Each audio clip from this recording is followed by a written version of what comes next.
भगवान प्राप्त हो पाएंगे। जब ध्रुव जी महाराज ने भगवान की स्तुति की तो भगवान ने कहा वरदान मांग लो। तो ध्रुव जी महाराज ने कहा प्रभु मुझे संतों का संग दे दीजिए।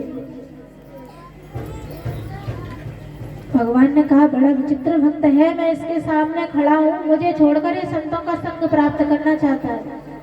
तो उन्होंने कहा क्यों, तो मुझे क्यों नहीं मांग लेते कि प्रभु मुझे नित्य आपकी सन्निधि प्राप्त हो।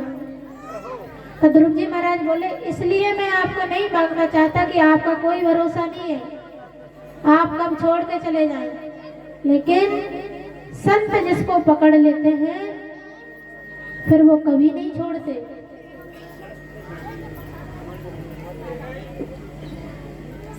संतों की मुट्ठी में भगवान है, जब चाहें वो जीव को दे सकते हैं, लेकिन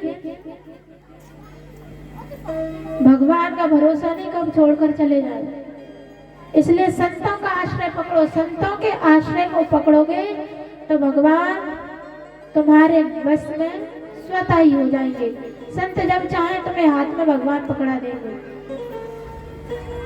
इसलिए सच्चे संतों की शरणागति ग्रहण करो।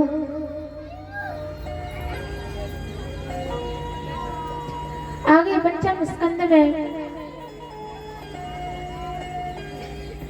राजा रघुगण ने जड़भरत जी महाराज से बहुत से प्रश्न किए हैं, भूगोल खगोल का वर्णन किया है। उसके बाद पंचम स्कंद के अंत में नरकों का वर्णन किया है, किस पाप को करने से किस नरक की प्राप्ति होती है। बड़े विस्तार के साथ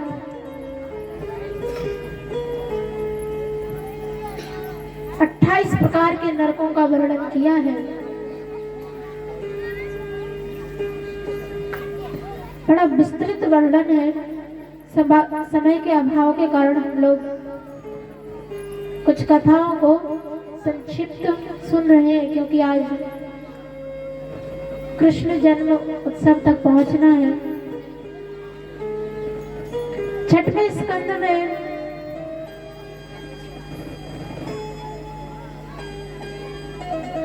सुखदेव जी महाराज ने परीक्षित जी महाराज से पूछा, आपने इतने लंबे चौड़े नरकों का वर्णन सुना दिया, लेकिन एक बात तो बताइए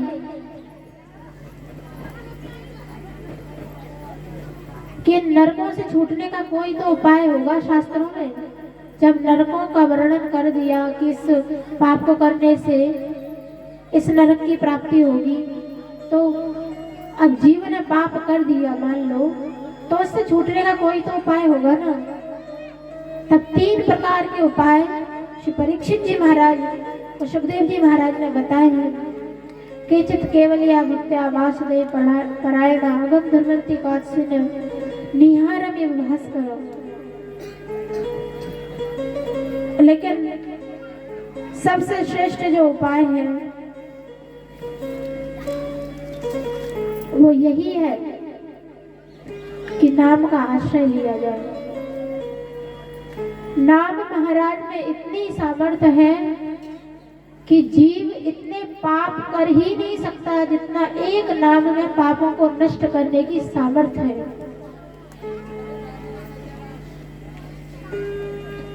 तो नाम सभी प्रकार के पापों को नष्ट करने वाला है। इसलिए सुखदेव जी महाराज ने परीक्षित जी महाराज से कहा, आप नाम का आश्रय लीजिए और नाम के आश्रय लेने मात्र से ही सारे पापों का प्रायश्चित्त हो जाएगा और नरकों की प्राप्ति नहीं होगी।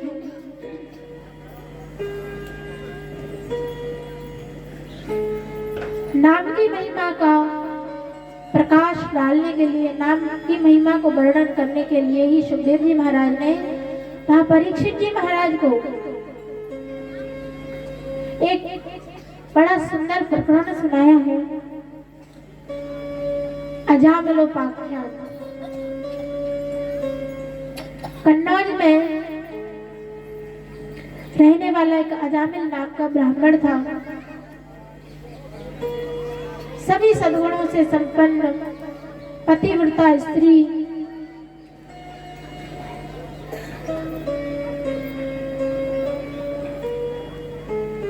लेकिन दुर्दैववश एक दिन जंगल में समिधा लेने के लिए, यज्ञ की सामग्री लेने के लिए, लकड़ी वगैरह लेने के लिए अजामिल जंगल में गया और जंगल से होकर आ रहा था कि रास्ते के मध्य में देखता है कि एक शूद्र एक वेश्या को के साथ संभोग कर रहा है। उसकी आंखें मदा घूर्ण नेत्रया, आंखें एकदम मद में नशे से चूर हो रही है।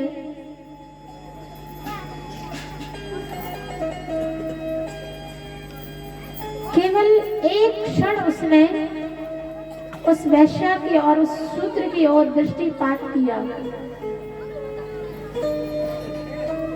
एक बार देखा, बस कुछ क्षण के लिए उसने वह दृश्य देखा। बस उतने ही देखने मात्र से उसका जीवन परिवर्तन हो गया।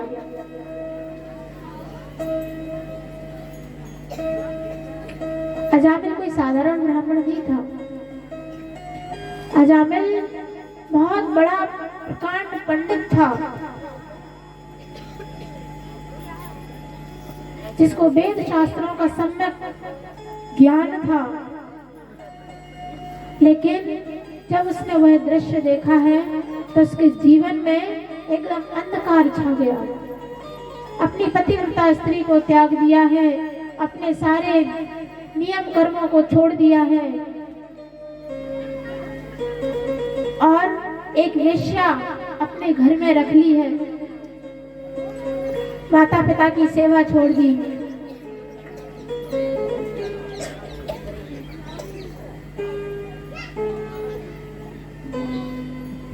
अब तो नित्य निरंतर उस वेश्या के ही साथ रहता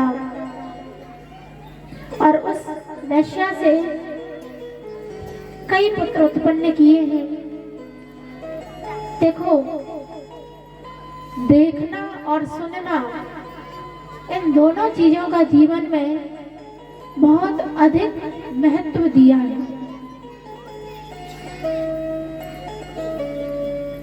आप किसी प्रकार का ऐसा गलत दृश्य मत देखिए जिसको देखने से आपके जीवन में गंदा आचरण आ जाए। आप किसी प्रकार की ऐसी गंदी बात मत सुनिए जिसको सुनने से आपका जीवन नरक बन जाए।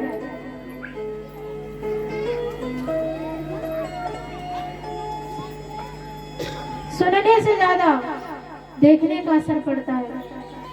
अजामिल का जीवन देख लीजिए, एकदम परिवर्तित हो गया। कहाँ तो वो यज्ञ स्वाध्याय में लगा रहता था, माता पिता की सेवा में लगा रहता था। बस छोटा सा दृश्य देखने मात्र से उसके जीवन में एकदम परिवर्तन आया। उसने सब कुछ छोड़ दिया और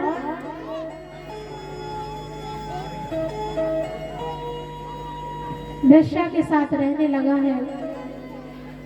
एक दिन घर पर अजामिल था नहीं, कुछ संत लोग पधारे घर पर। अजामिल जंगल में शिकार करने के लिए गया था, वेश्या अकेली थी। संत लोग हैं, कृपा करके आ जाते हैं। संत लोग आए घर पर, कुछ भिक्षा दे दीजिए, भोजन करा दीजिए। वेश्या ने कहा, मैं तो अत्यंत अधम स्त्री वेश्या हूँ, मेरे हाथ से तो कोई गंगा जल भी नहीं लेगा। अरे आप तो संत हैं, मैं कैसे पवा सकती हूँ, लेकिन अगर आप मुझ पर कृपा करें तो मेरा जीवन धन्य हो जाएगा।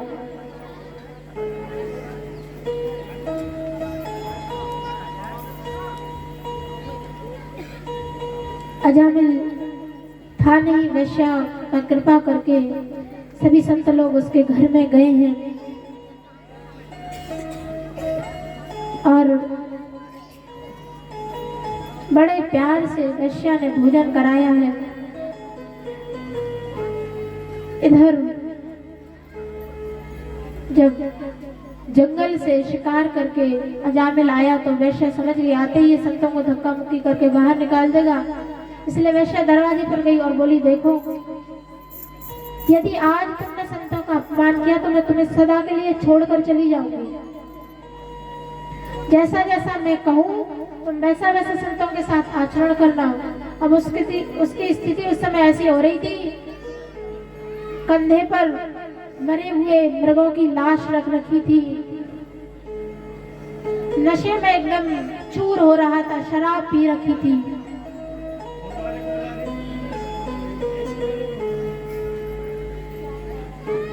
गया, वैश्या ने कहा, देखो अंदर संत है, और संतों के साथ पहले जाना, उनके चरण स्पर्श करना, चरण स्पर्श करके उनसे आशीर्वाद मांगना, और संत जैसी आज्ञा करें तुम वैसा करना। अजामिल अंदर गया है, वैश्या के समझाने पर उसने संतों का सम्मान किया है, सत्कार किया है। संत लोग बड़े प्रसन्न हुए। संत लोगों ने कहा, हम आपसे कुछ मांगना चाहते हैं। वैश्या ने कहा, वैसे तो मैं आपको कुछ देने योग्य हूं नहीं, लेकिन मैं पूरा प्रयास करूंगी कि आप जो चाहते हैं मैं आपको दे सकूं।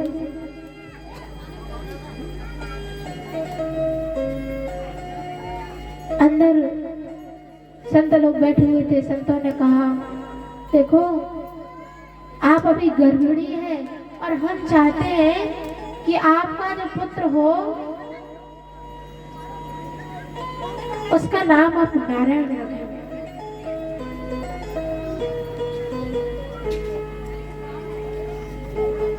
उन्होंने कहा, बस इतनी सी बात?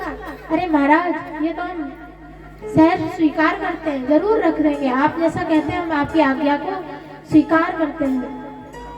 और वो अजामिल का सबसे छोटा पुत्र था। संत लोग चले गए हैं। जब वैश्या से वो पुत्र उत्पन्न होता है तो उसका नाम अजामिल रखते हैं। देखा जाता है घरों में जो सबसे छोटा पुत्र होता है ना, या पुत्र होता है या पुत्री होती है, उसी से सबसे ज्यादा लगाव होता है, क्योंकि वो सबसे छोटा होता है। और कोई काम बढ़ता है ना तो सबसे पहले उसी को बुलाते हैं। तो अजामिल का सबसे छोटा पुत्र था नारायण। अब वो हर समय, नारायण बेटा मेरा ये काम कर दो, नारायण इधर आओ, नारायण वहां चले जाओ। तो उसके मुंह से वो भगवान का नाम लेना थोड़ी चाहता, लेकिन पुत्र के माध्यम से उसके मुख से भगवान का नाम निकल रहा है। देखो घरों में जो नाम रखते हैं ना, तो आजकल तो बड़ी विचित्र परंपरा है। कहीं सोनू रख देंगे, टीनू रख देंगे, टिंकल रख देंगे, कैसे कैसे नाम रखते हैं लोग।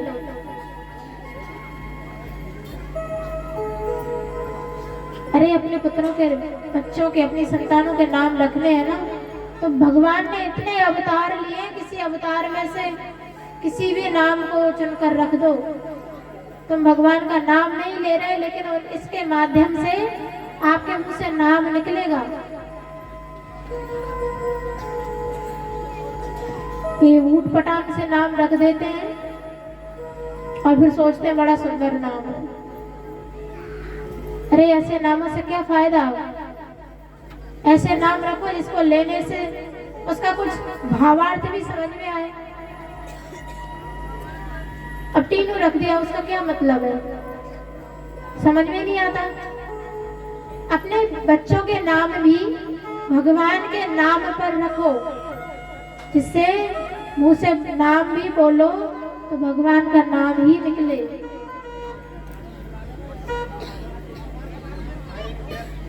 नारायण नाम रखा है, और नारायण अपने पुत्र के बहाने से अजामिल हर समय नारायण नारायण बोलता रहता।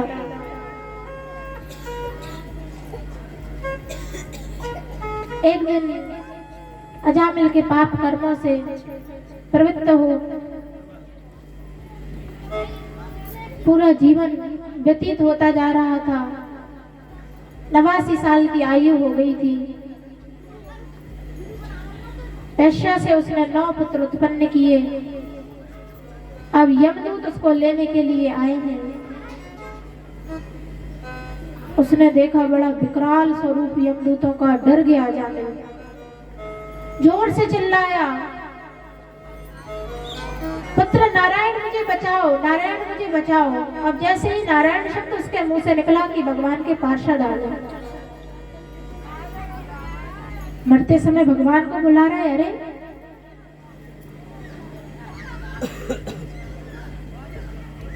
ये नरक का, इसको यमदूत कैसे ले जा सकते हैं?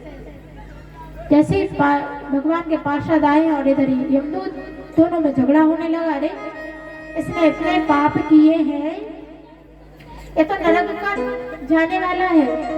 उसने कहा नहीं नहीं, ये मरते समय भगवान को बुला रहा है, नारायण नारायण मुंह से शब्द निकल रहा है उसके।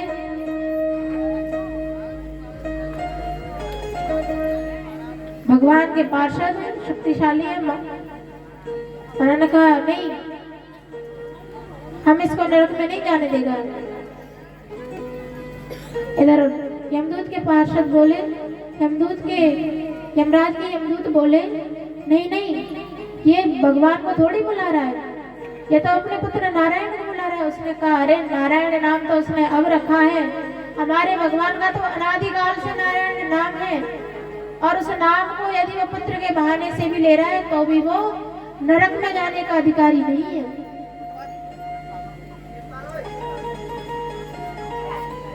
हमारे बरसाने में एक संत हुए अली किशोरी जी, उनकी पत्नी का नाम था किशोरी।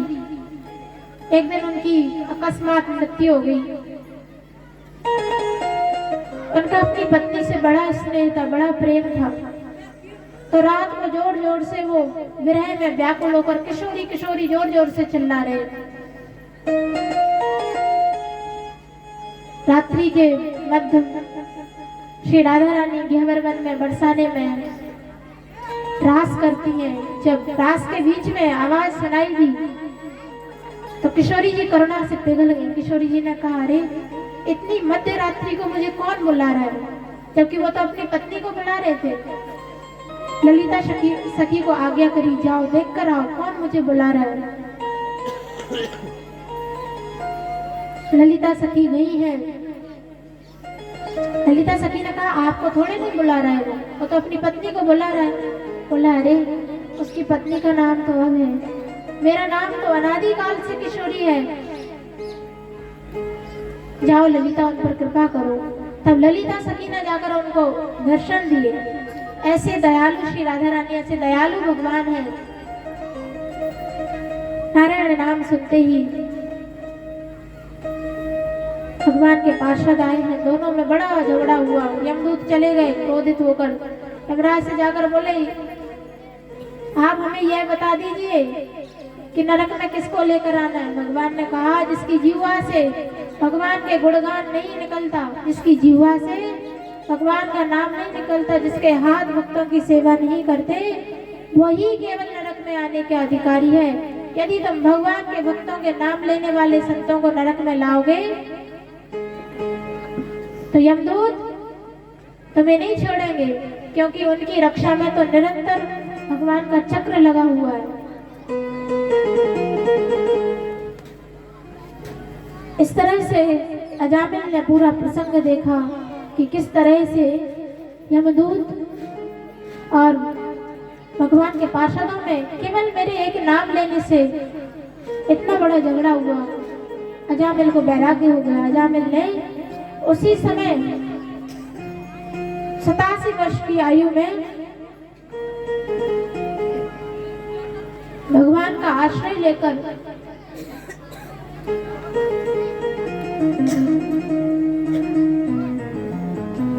भगवत प्राप्ति कर ली है।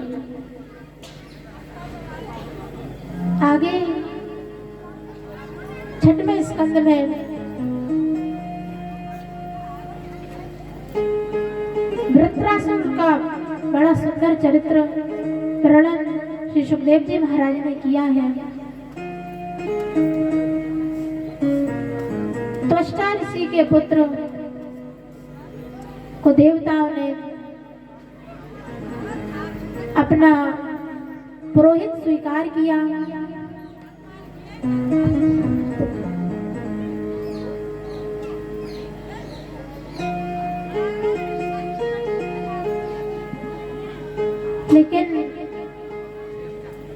देवताओं का भांजा होने के नाते बीच बीच में वो देवताओं को आहुति दे दिया करता यज्ञ में से। एक दिन इंद्र ने देख राक्षसों को बीच बीच में आहुति दे देता। एक दिन इंद्र ने देख लिया, इंद्र को बड़ा क्रोध हुआ, अरे हमारा पुरोहित होकर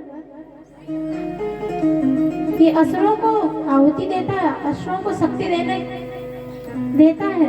उसको बड़ा क्रोध हुआ, उसने सर काट दिया।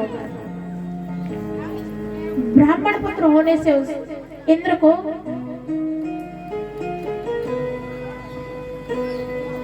ब्रह्म हत्या लगी और उस ब्रह्म हत्या को 4 भागों में बांट दिया, वृक्षों में, स्त्रियों में, पृथ्वी में और नदियों में।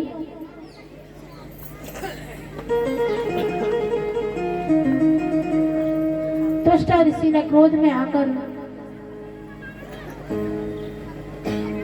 एक यज्ञ किया जिसमें उन्होंने यह संकल्प किया कि मैं ये जो राक्षस उत्पन्न करूंगा वो इंद्र को मारे। लेकिन मंत्र की त्रुटि के कारण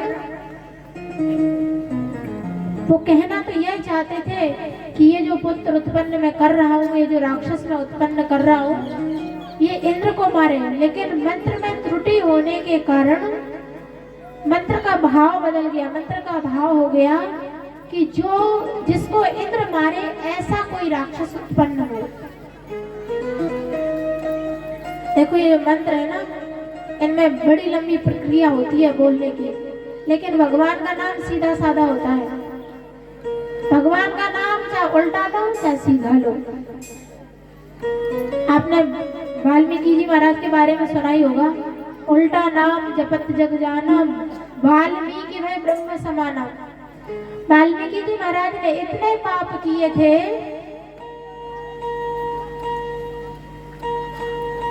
कि जब उनके पापों की गिनती की तो 7 गाड़ी जनेऊ निकले थे। इतने ब्राह्मणों की हत्या उन्होंने की थी, 7 गाड़ी जनेऊ। लेकिन नारद जी महाराज के उपदेश से जब उन्होंने नाम का आश्रय लिया तो इतने पाप थे कि उनसे मुख से सीधा सीधा नाम नहीं निकलता था, राम राम नहीं बोल पाते थे, उल्टा बोलते थे मरा मरा। लेकिन नाम भगवान का बोलते थे, इसलिए वाल्मीकि भय ब्रह्म समाना, उनको भी ब्रह्म समान पदवी प्राप्त हो गई नाम के आश्रय से। इसलिए भैया ज्यादा मंत्र तंत्रों के चक्कर में पड़ने की जरूरत नहीं है, सीधा सीधा नाम लो, चाहे भाव से लो, चाहे कुभाव से लो, चाहे सोते लो, चाहे जागते लो, कैसे भी लो, नाम का आश्रय लो। वृत्रासुर का प्रादुर्भाव यज्ञ से होता है। वृत्रासुर इंद्र पर चढ़ाई कर देता है। सभी देवता ब्रह्मा जी की शरण में गए, इतना विकराल राक्षस है, इसको कैसे मारे।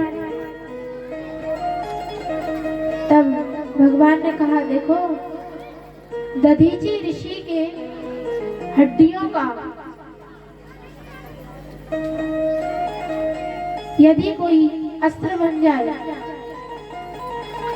वज्र बन जाए, तभी उसको मारने में सक्षम हो सकता है। तब सभी देवता लोग दधीची ऋषि के पास गए। दधीची ऋषि बड़े ही दयालु होते हैं सब लोग। दधीची ऋषि ने अपनी हड्डियों का दान दे दिया और हड्डियों का दान दिया है, उससे एक वज्र की उत्पत्ति, एक वज्र बनाया गया और उस वज्र को लेकर वृत्रासुर के समक्ष इंद्र आया है और उस वज्र के द्वारा ही वृत्रासुर का वध किया है। अच्छा, वृत्रासुर के सामने जब वो वज्र लेकर आया तो वो वज्र ऋषि के हड्डियों से बना था, संतों की हड्डियों से बना था और उसमें भगवत कृपा छुपी हुई थी, क्योंकि भगवान ने आशीर्वाद दिया था। उस भगवत कृपा के कारण जैसे उस वज्र को देखा है कि उसी समय वृत्रासुर को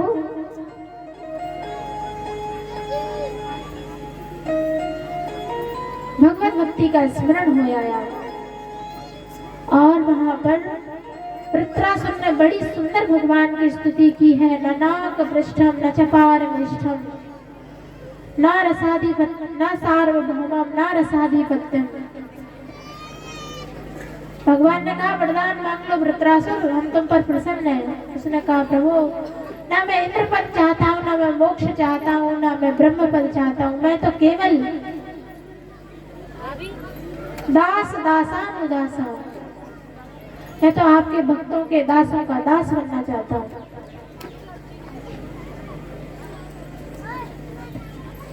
भगवान ने तथास्तु कहा है। उसके बाद इंद्र ने उसका वध कर दिया। अब देखो, भगवान के भक्तों की भक्ति वृत्रासुर मांग रहा है, भगवान की भक्ति नहीं मांग रहा। क्यों? क्योंकि भगवान के भक्तों के पास ही भगवान मिल सकते हैं।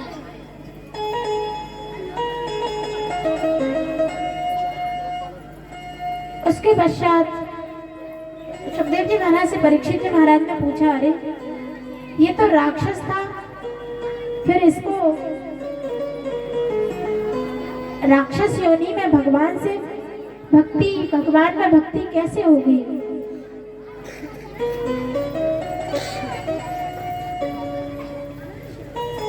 असुरों में तो देखा जाता है कि भक्ति भगवान की नहीं होती, फिर इसमें ऐसे कैसे भक्ति आ गई?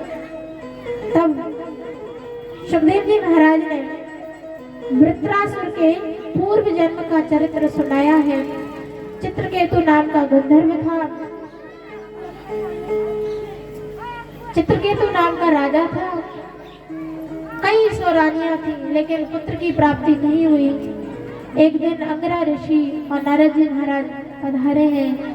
नारद जी महाराज से उसने बड़ी अनुनय विनय की प्रार्थना की कि मुझे किसी भी प्रकार से पुत्र की प्राप्ति हो जाए।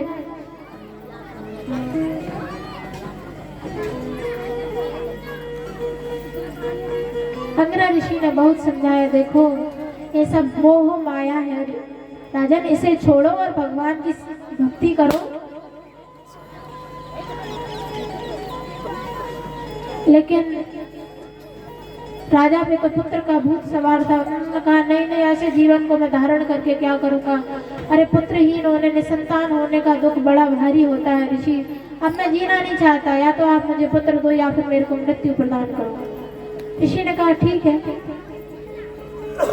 एक रानी के पुत्र उत्पन्न होता है, ऋषि की कृपा से फल देते हैं, फल खाने से रानी को गर्भ रहता है और उसे एक बड़े सुंदर पुत्र की प्राप्ति होती है। लेकिन भगवान की लीला बड़ी विचित्र है। जब रानी के पुत्र हुआ तो राजा का सहज ही रानी के प्रति ज्यादा, अन्य रानियों से ज्यादा उस रानी के प्रति प्रेम हो गया।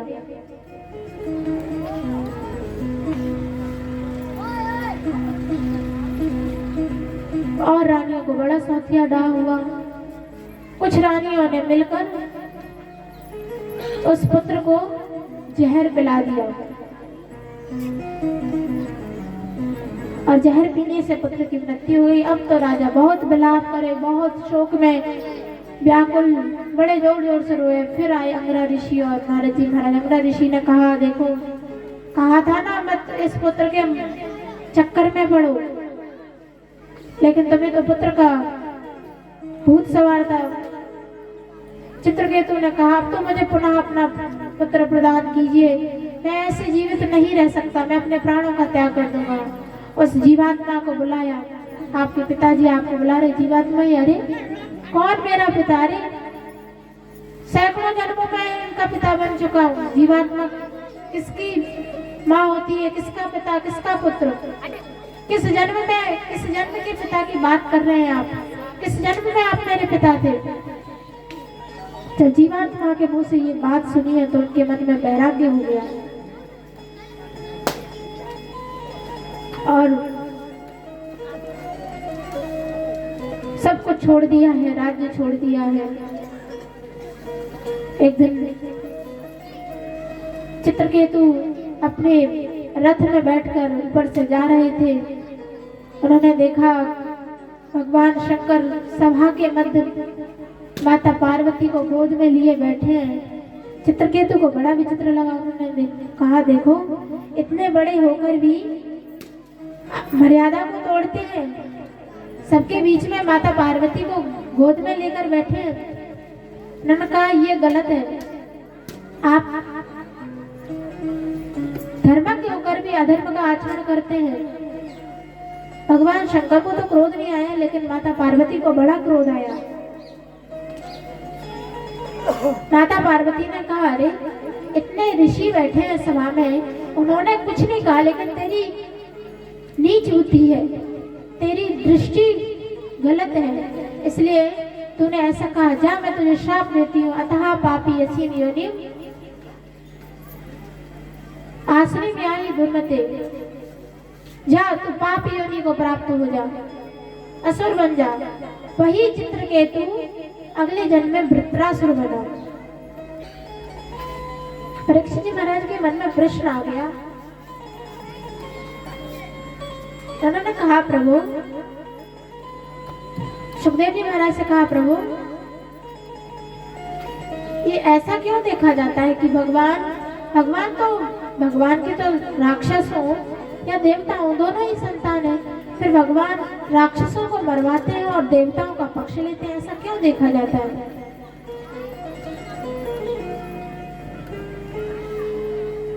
तब भगवान सुखदेव जी ने प्रहलाद जी महाराज के चरित्र का श्रवण कराया। उन्होंने कहा, देखो वस्तुतः भगवान पक्षपात